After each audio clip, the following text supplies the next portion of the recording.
Hi everyone, my name is Jess and I'm from Spain, and today I'm going to teach you how to do a proper and perfect Spanish omelette. Also, I will share with you guys some do's and don'ts that are on this recipe. So yeah, let's go for it.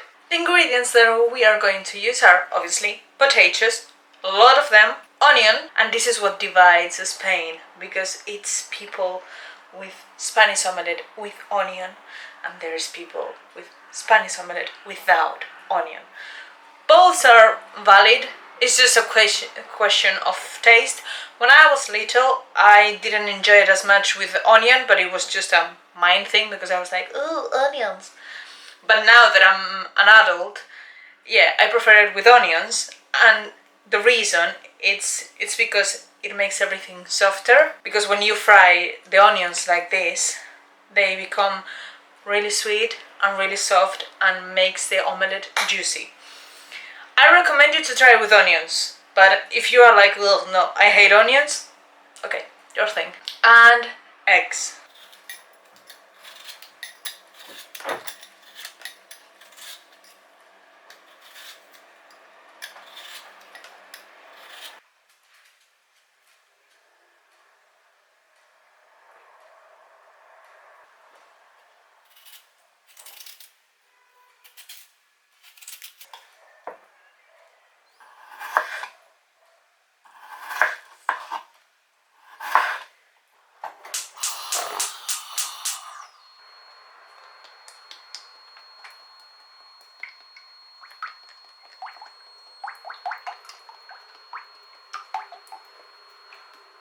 For the oil, we need that the potatoes are going to swim in oil.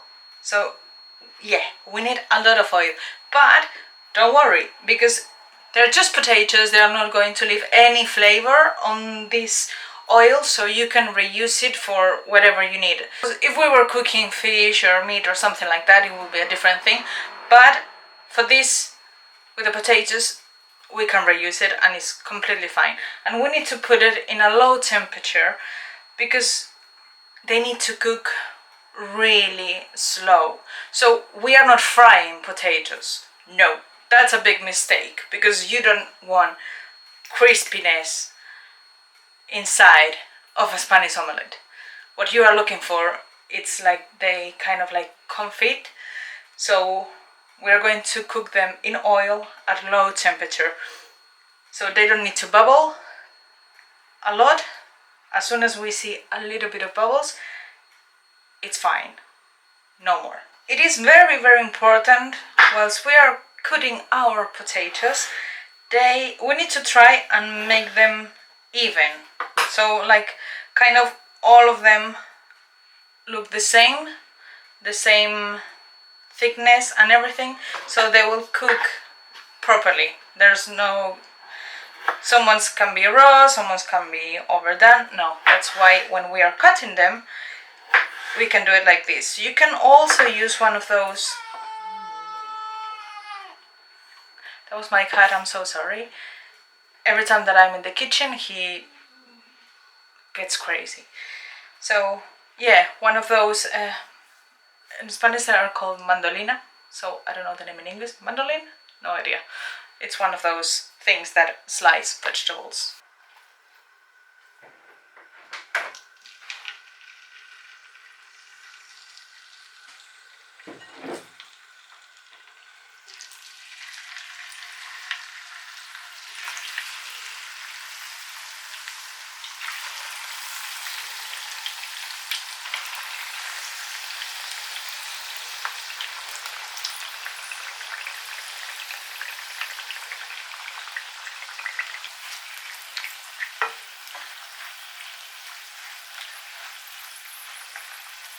As you can see, the oil, there are some bubbles, but it's not like frying properly.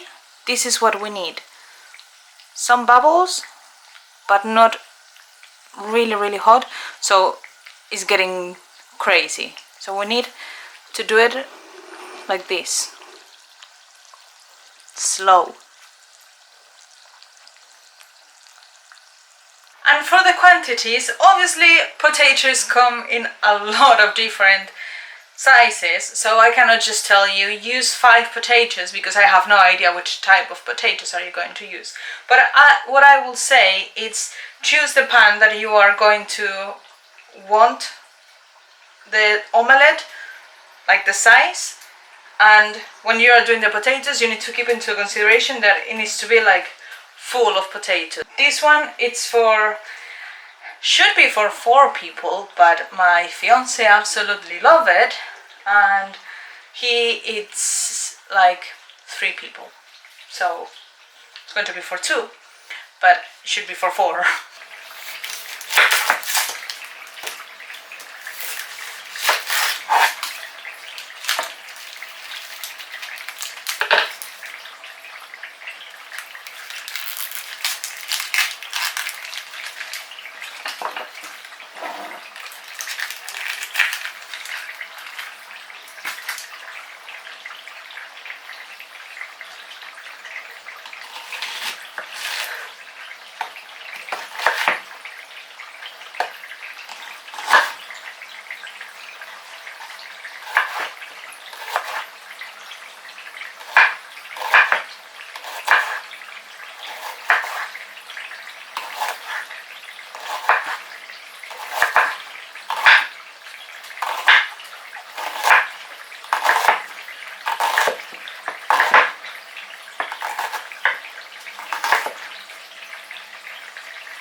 Now, I'm going to fry the onions. There's a lot of people who wait until the potatoes are half ready and then put the onions with the potatoes, but I don't like to do that because the onion, when you are frying it or stir frying it, it starts to lose a lot of moist, and that is going to interfere with the kind of like confit type of preparation that we are doing with the potatoes.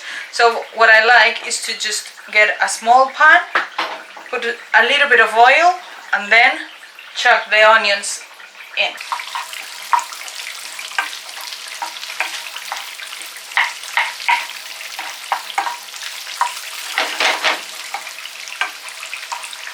As you can see, I haven't put any salt anywhere because I'm going to do it later. If I put salt right now in any of these frying pans, it's going to make the vegetables to lose a lot more water, and I don't want that because I want them to caramelize, and they cannot do that with all the water.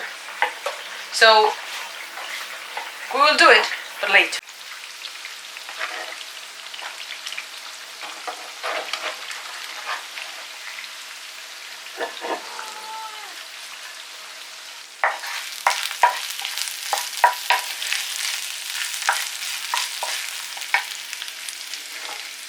And this is how the potatoes should look like. As you can see, there's some gold on some of them that they were on the corners, but overall they need to be like this. Not very gold, but they are absolutely soft.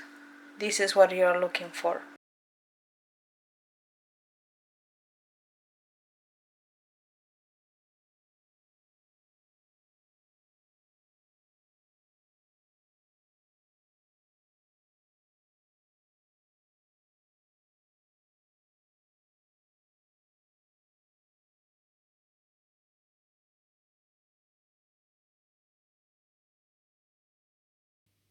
Now, there's 2 versions of a finished Spanish omelette. One that is completely set and one that is not, which means it's a little bit more wet and juicy.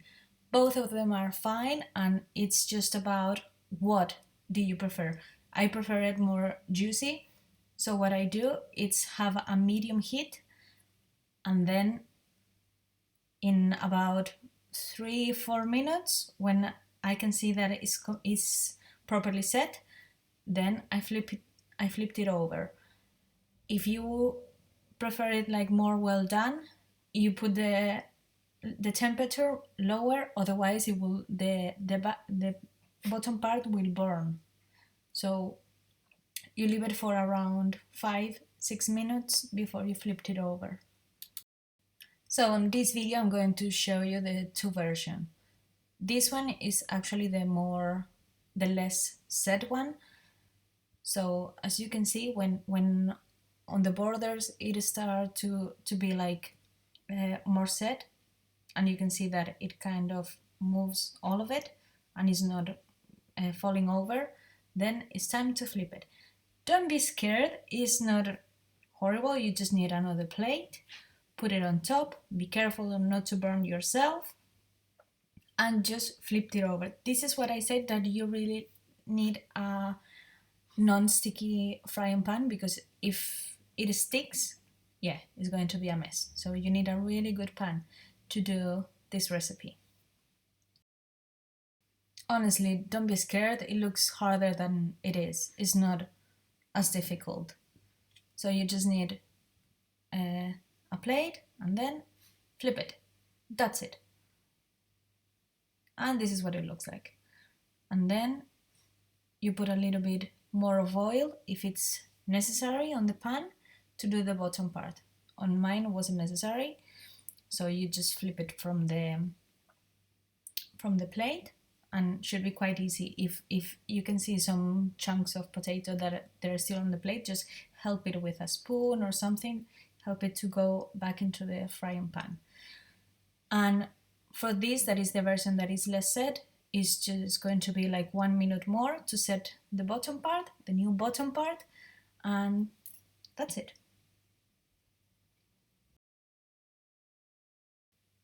So as I said before, this is the less set version, and don't be scared of how it looks on the inside, because it's completely amazing and so juicy, and you need to try it. If you don't like that, I got for you the next one. And this one is the more set one. So as I said, you just need to put it at lower temperature so it's not going to burn whilst it's cooking. This one is quite thick, so yeah, I really needed to put it into low temperature. And about 5 minutes, 6 minutes each side, more or less, and it's done. So this is finished, and this is how it looks like. I need to tell you that it was amazing. The flavor was incredible. So I hope that you are going to try it on all the versions that I gave you. Just choose the one that you prefer. But yeah, it was just so juicy, so lovely. Oh my god, it was amazing. You need to try it. And if you do, please let me know in the comments below.